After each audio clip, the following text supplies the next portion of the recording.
সবাই মরে যাবো, আমরা সবাই, কেউ থাকবো না। এই পৃথিবী থাকার জায়গা নয়। কিয়ামতের সময় আল্লাহ তাআলা মালাকুল মাউতকে বলবেন সবার রূহ কবজ করে ফেলো, সবার, কেউ থাকবে না, সবার রূহ কবজ হয়ে যাবে। আল্লাহ মালাকুল মাউতকে বলবেন, মালাকুল মাউত কি অবস্থা? বলবে সব শেষ। মাইয়াব্বা, কে বাকি? মালাকুল মাউত বলবে জিনেরা বাকি, যাদেরকে দেখা যায় না। আল্লাহ বলবেন জিনদেরকেও শেষ করে ফেলো, রূহ কবজ করো। মালাকুল মাউত আজরাইল জিনদের রূহ কবজ করবে। আল্লাহ এবার জিজ্ঞেস করবে, ইয়া মালাকাল মাউত আখবিরনি মাইয়াব্বা, এবার বলো আর কে বাকি? মালাকুল মাউত বলবে, আল্লাহ মানুষগুলো সব শেষ, জিনগুলাও শেষ, এবার বাকি ইবলিস শয়তান। কে বাকি?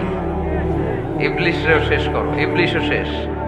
আল্লাহ আবার জিজ্ঞেস করবেন, ইয়া মালাকাল মাউত মাইয়াব্বা, আর কে বেঁচে আছে বলো?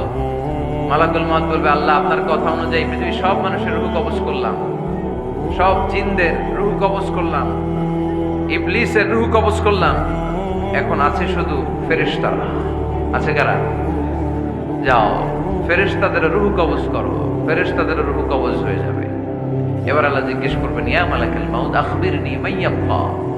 মালাকুল মাউত বলবে, আল্লাহ আপনার কথা মতো ধরে ধরে সব শেষ, ফেরেশতাও শেষ, চারজন ছাড়া। কয়জন ছাড়া? জোরে বলেন, কয়জন ছাড়া? ইসরাফিল, জিব্রাইল, মিকাইল, আজরাইল। আল্লাহ এই চারজন আমরা বাকি।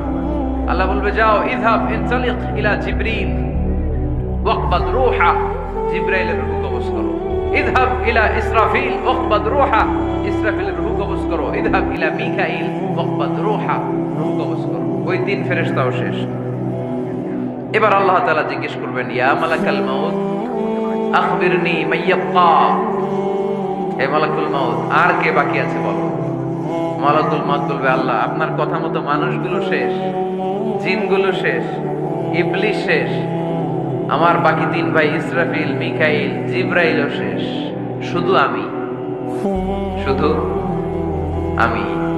আল্লাহ বলবেন কেউ নাই? মালাকুল মাউত বলবে, না আল্লাহ কেউ নাই। এবার আল্লাহ তাআলা বলবেন, মালাকুল মাউত তুমি তো সবাইরে মারছো, এবার তুমি মরো,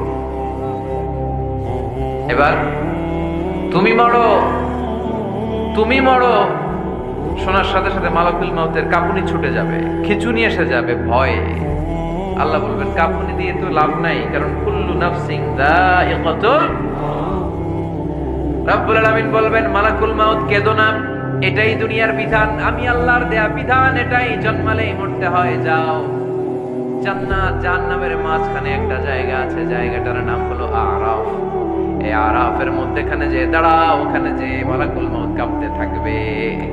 মালাকুল মাউত বলবে, আল্লাহ সৃষ্টির শুরুতে যদি জানতাম, সৃষ্টির শুরুতে যদি জানতাম সবাইকে মৃত্যুদান করার পরে, রূহ কবজ করার পরে আমাকেও মরতে হবে, তাহলে এই কঠিন দায়িত্বের ব্যাপারে আপনার কাছে ক্ষমা চাইতাম। আজকে আমারও যে ভাগ্য বরণ করে নিতে হবে সৃষ্টির শুরুতে, আমি এটা কল্পনাই করতে পারিনি। আল্লাহ বলবেন, নো টক, মুত, ইয়া মালাকাল মাউত, মর, মরে যা, মর, মরে যাও।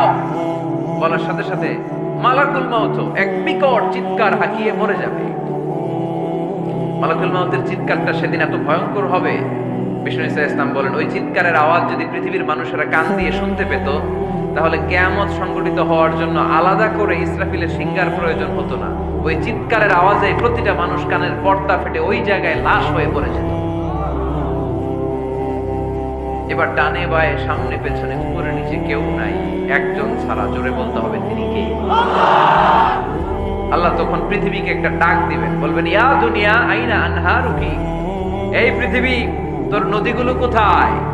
ইয়া দুনিয়া আইনা আশজারুকি, এই পৃথিবী তোর গাছগুলো কোথায়? বটতলা। ইয়া দুনিয়া আইনাল জিবাল, তোর বড় বড় মাউন্ট এভারেস্ট পাহাড়, আলাস্কা পর্বতমালা, আলপস পর্বতমালা, এগুলো কোথায়? তুর পাহাড় আজকে কোথায়? ইয়া দুনিয়া আইনাল মুলুক, রাজা বাদশারা কোথায়, যারা ক্ষমতার দাপটে পা জমিনে ফেলতে চাইতো না? আইনাল জাবাবেরা, অত্যাচারী স্বৈরা শাসকগুলো আজকে কোথায়? কোথায় আজকে? কোনো আওয়াজ নাই। আল্লাহ তখন হুঙ্কার দিয়ে বলবেন, লিমানিল মুলকুল ইয়াউম, who belongs the kingdom today? আল্লাহ চিৎকার দিয়ে বলবেন আজকে ক্ষমতা কার? আওয়াজ করে বলেন সেদিন ক্ষমতা কার? আল্লাহ সেদিন প্রশ্ন করে নিজেই নিজের প্রশ্নের উত্তর দিবেন, লিমানিল মুলকুল ইয়াউমা লিল্লাহিল ওয়াহিদিল কাহ্হার।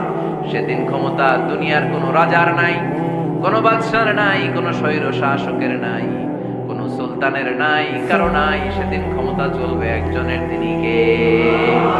তার নাম হচ্ছে রহমান। তার নাম কি? আরো জোরে বলেন কি নাম? এজন্য রহমান কারে বলে আজকে চিনতে পারছেন? তার দয়ার শেষ আছে? তার ক্ষমতার কোনো কুল কিনারা আছে? তার ধন ভাণ্ডারে কোনো কমতি আছে? এজন্য লা বিশাইইন মিন নি'আমিকা রাব্বানা নুকাদ্দিবু ফালাকাল হামদ। We don't deny any of your mercy and blessings. All praises to you. আল্লাহ তোমার কোন নিয়ামতকে আমরা অস্বীকার করি না। আল্লাহ প্রথমে ধমক দিয়ে বলছেন, এই মানব জাতি আর জিন জাতি, আমার কোন নিয়ামতকে অস্বীকার করবি? আমরা বলি কোনটাই অস্বীকার করি না। সকল প্রশংসার মালিক একজন, তিনি কে? আল্লাহর প্রশংসা জীবনের সব জায়গায় করতে রাজি আছেন? সবাই রাজি আছেন?